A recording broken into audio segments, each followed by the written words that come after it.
शांती. आज आहे 22/12/2025 ची मुरली. महावाक्य आहे, गोड मुलांनो, बाबा जे आहेत जसे आहेत त्यांना यथार्थरित्या जाणून आठवण करा. यासाठी आपल्या बुद्धीला विशाल बनवा. प्रश्न आहे, बाबांना गरीब निवाज का म्हटले गेले आहे?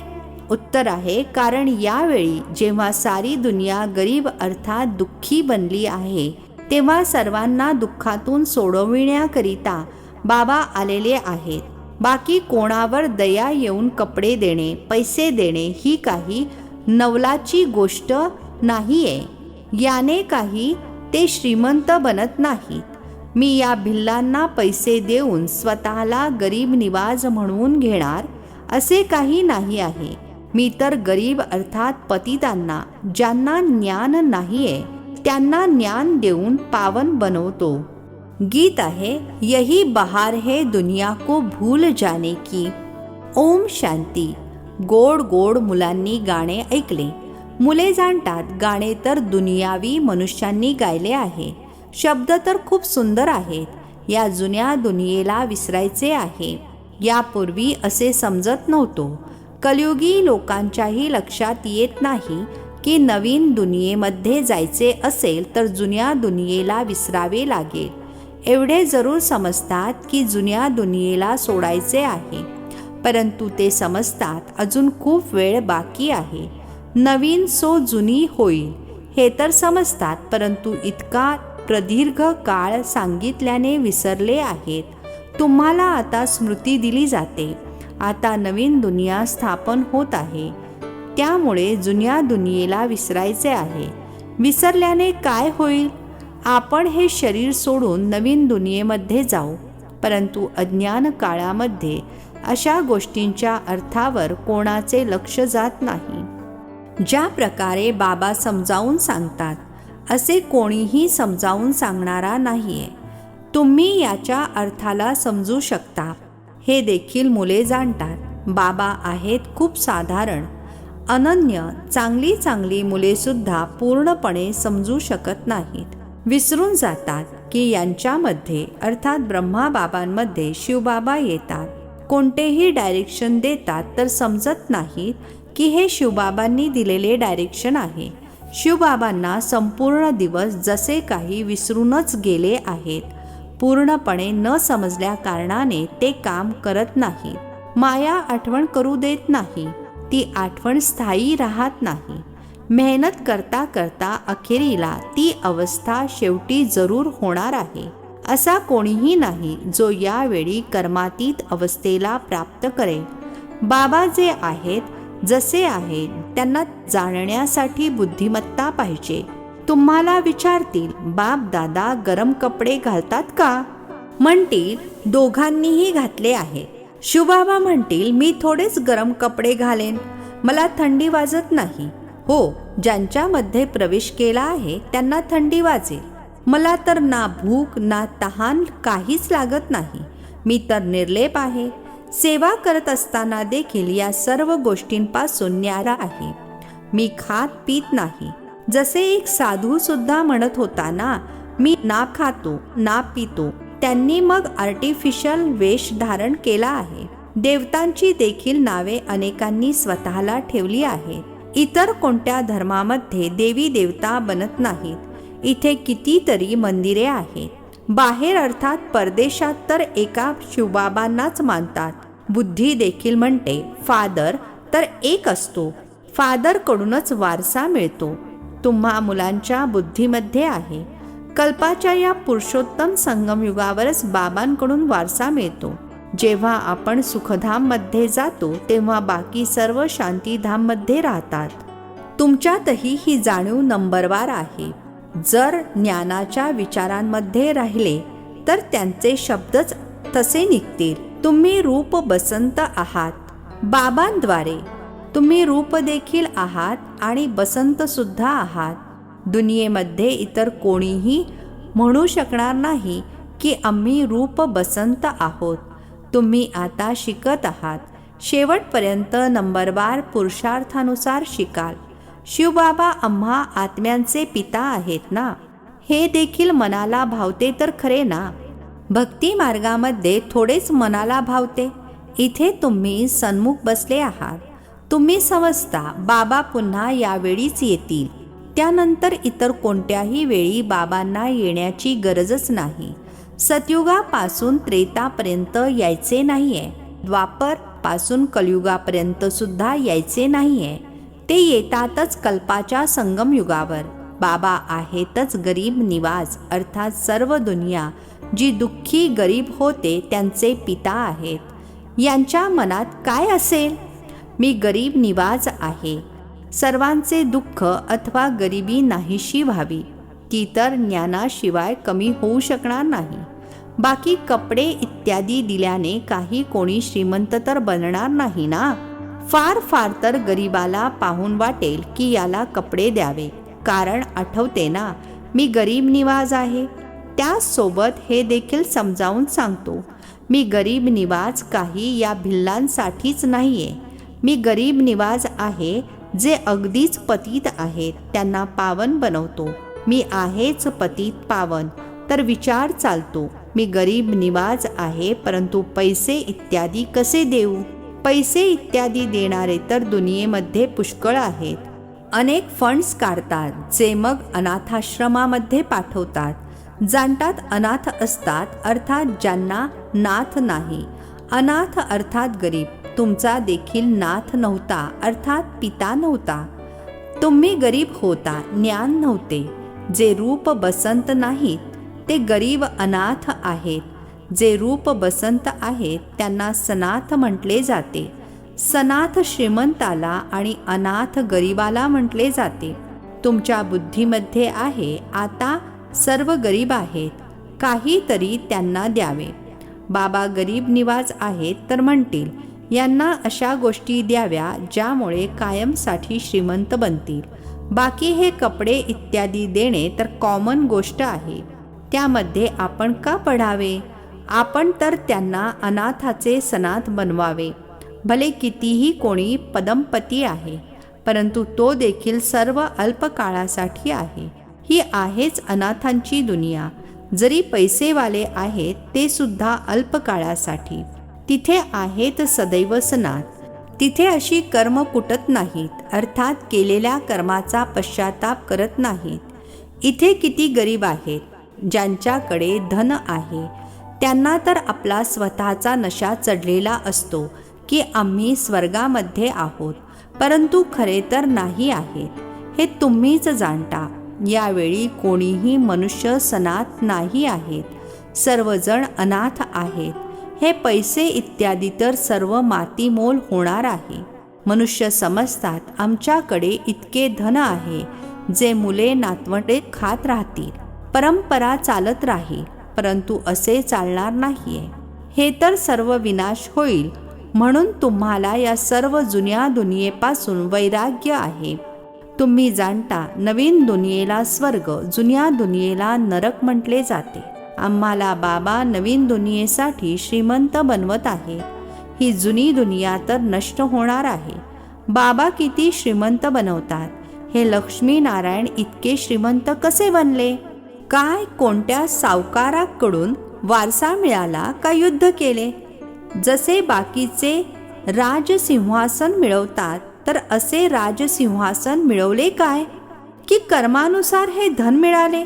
बाबांची कर्म शिकविण्याची पद्धत तर अगदीच न्यारी आहे. कर्म, अकर्म, विकर्म शब्द देखील क्लिअर आहेत ना.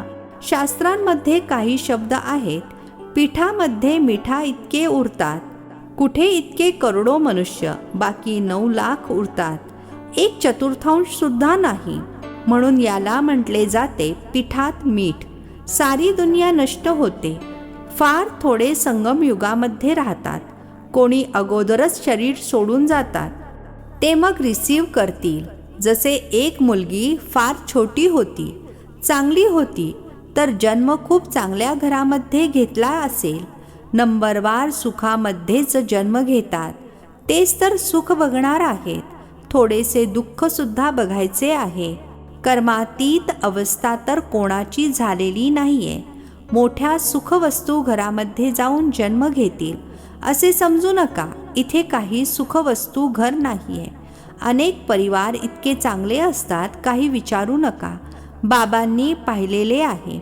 सुना एकाच घरामध्ये अशा शांत मिळून मिसळून राहतात की बस. सगळ्या जणी एकत्र भक्ती करतात, गीता वाचतात.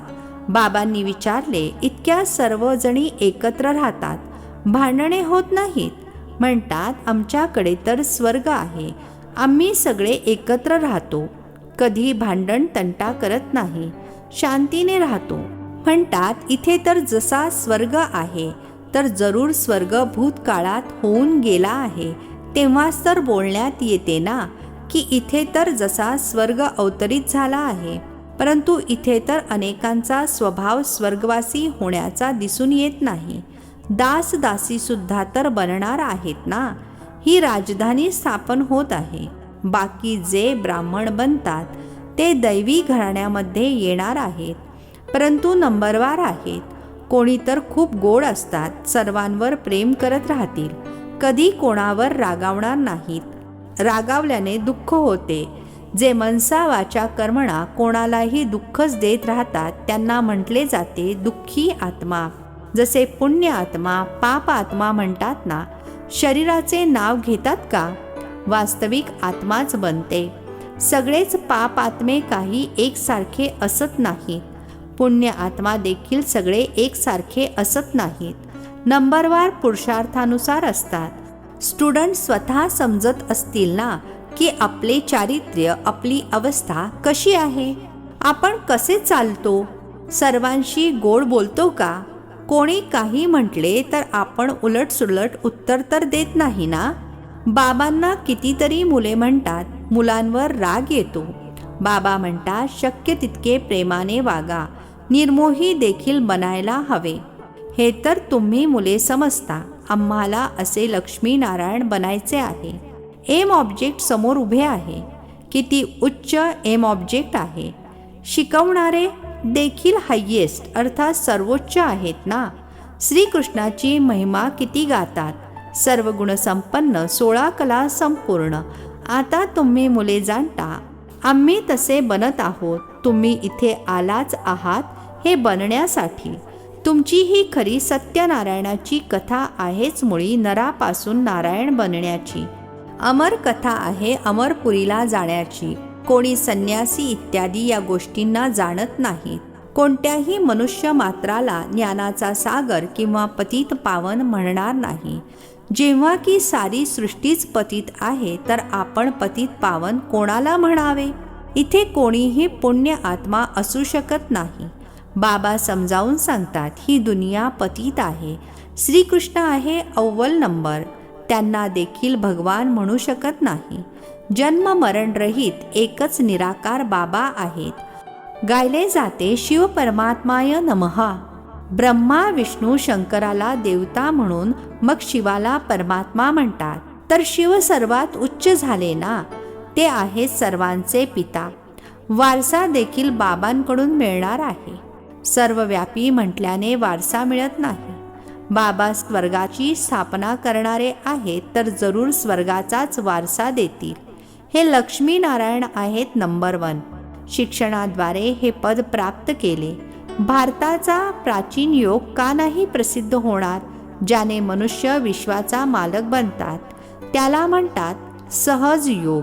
सहज ज्ञान आहे देखील खूप सोपा.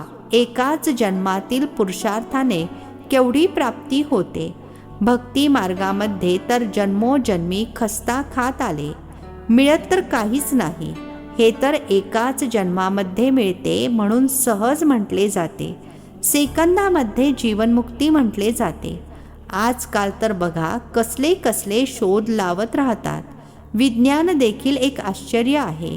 सायन्सचे आश्चर्य देखील बघा कसे आहे. ते सर्व अर्थात विज्ञानाचे शोध सगळे दिसून येतात. इथे असे काहीच नाही आहे. तुम्ही शांतीमध्ये बसला आहात, नोकरी इत्यादी सुद्धा करता. हत कारडे दिल यारडे आणि आत्म्याचे मन प्रियकराकडे आशिक माशूक सुद्धा गायले गेले आहेत ना. ते एकमेकांच्या चेहऱ्यावर आशिक होतात. विकाराची गोष्ट नसते. कुठेही बसले तरी आठवण येईल. जेवत असतील बस समोर त्यालाच बघत राहतील. शेवटी तुमची ही अवस्था होईल. बस बाबांचीच आठवण करत राहणार. अच्छा, गोड गोड खूप खूप वर्षांनंतर भेटलेल्या मुलांप्रती मात पिता बाप दादांची प्रेमपूर्वक आठवण आणि सुप्रभात. आत्मिक पित्याचा आत्मिक मुलांना नमस्ते. आम्हा आत्मिक मुलांचा आत्मिक पित्याला नमस्ते. धारणेसाठी मुख्य सारांश आहे. पहिला पॉइंट आहे, रूप बसंत बनून मुखावाटे सदैव सुखदायी बोल बोलायचे आहेत. दुःखदायी बनायचे नाही. ज्ञानाच्या विचारांमध्ये राहायचे आहे. मुखावाटे ज्ञानरत्नच काढायची आहेत. दुसरा पॉइंट आहे, निर्मोही बनायचे आहे. प्रत्येकाशी प्रेमाने वागायचे आहे. रागवायचे नाही. अनाथाला सनाथ बनवण्याची सेवा करायची आहे. आजचे वरदान आहे, आपल्या फरिश्ता रूपाद्वारे गती सद्गतीचा प्रसाद वाटणारे मास्टर गती सद्गती दाता भव. आपल्या फरिश्ता रूपाद्वारे गती सद्गतीचा प्रसाद वाटणारे मास्टर गती सद्गती दाता भव. स्पष्टीकरण आहे, वर्तमान समय विश्वातील अनेक आत्मे परिस्थितीवश ओरडत आहेत. कोणी महागाईमुळे, कोणी भुकेमुळे, कोणी शारीरिक व्याधीमुळे, कोणी मनाच्या अशांतीमुळे. सर्वांची नजर टॉवर ऑफ पीसच्या दिशेने जात आहे. सर्वजण बघत आहेत, हाहाकार नंतर जय जयकार केव्हा होईल. तर आता आपल्या साकारी फरिश्ता रूपाद्वारे विश्वाचे दुःख दूर करा. मास्टर गती सद्गती दाता बनून भक्तांना गती आणि सद्गतीचा प्रसाद वाटा. स्लोगन आहे, मनाला इतके शक्तिशाली बनवा जेणेकरून कोणतीही परिस्थिती मनाला अशांतीमध्ये आणू शकणार नाही. मनाला इतके शक्तिशाली बनवा जेणेकरून कोणतीही परिस्थिती मनाला अशांतीमध्ये आणू शकणार नाही. अव्यक्त इशारे. आता संपन्न अथवा कर्मातीत बनण्याचा ध्यास धरा. आता सेवेच्या कर्माच्या सुद्धा बंधनामध्ये येऊ नका.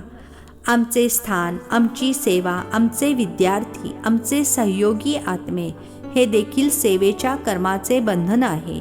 या कर्मबंधनापासून कर्मातीत, तर कर्मातीत बनायचे आहे आणि हे तेच आहेत, हेच सर्व काही आहेत ही जाणीव करून देऊन आत्म्यांना निर्धारित ठिकाणाच्या जवळ आणायचे आहे. अच्छा, ओम शांती. नवनवीन मराठी व्हिडिओज प्राप्त करण्यासाठी सबस्क्राईब करा मराठी गॉड रिपोर्ट चॅनलला.